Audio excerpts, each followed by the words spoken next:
इंदौर में पिछले दिनों हुई कई वारदातों में शहर के बाहर से आए कर्मचारी और अन्य व्यक्तियों द्वारा वारदात में नाम सामने आने के बाद पुलिस ने प्रतिष्ठान संचालकों के खिलाफ कार्रवाई तेज कर दी है, जिसमें कुछ हिंदू संगठन ने पत्र लिखने के साथ ही ज्ञापन भी सौंपा गया है। वहीं दरअसल शहर में बढ़ती आपराधिक वारदातें किसी से छिपी नहीं है, चाहे वो किसी भी तरह की हो, जिसको लेकर पिछले दिनों हिंदू संगठन ने पत्र और ज्ञापन के माध्यम से कार्रवाई करने को लेकर ज्ञापन सौंपा था, जिसमें मुख्य घटनाएं मेट्रो में बिहार के युवक ने देश विरोधी नारा हो या फिर मोहसिन से जुड़ा हुआ मामला।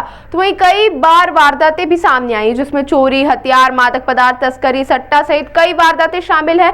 और इसी के तहत अब पुलिस ने एक बार फिर से कार्रवाई तेज करते मूसाखेड़ी में स्पा सेंटर के संचालक और कनाडिया में भंडारी रिसोर्ट के मैनेजर के खिलाफ कार्रवाई की, जिसमें इनके द्वारा कर्मचारियों की जानकारी नहीं दी गई थी।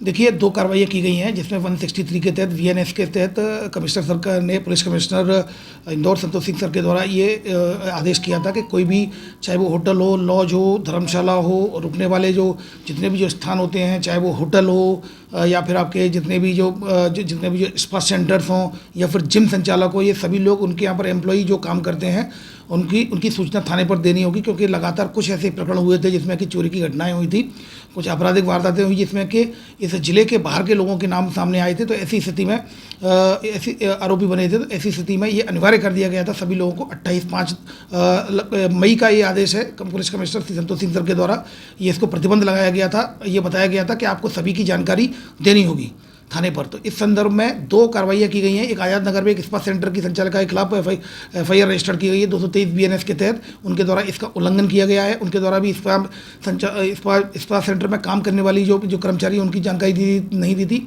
उसी तरह कनाडिया थाना क्षेत्र में एक जो भंडारी जो रिजॉर्ट है, भंडारी रिजॉर्ट एंड होटल, इसके द्वारा भी अपने कर्मचारियों की जानकारी नहीं दी गई थी। 4 कर्मचारी मौके पर काम कर रहे थे। जब टीम पहुंची वहां पर कनाडिया की, तो उनकी द्वारा थाने में किसी प्रकार की एम्प्लॉय के बारे में जानकारी नहीं दी गई थी। इस पर से जो रिजॉर्ट का जो मैनेजर है मुकेश लाड़, उसको आरोपी बनाया गया है। उसको 223 वीएनएस के तहत केस रजिस्टर किया जाकर इन्वेस्टिगेशन में लिया गया है।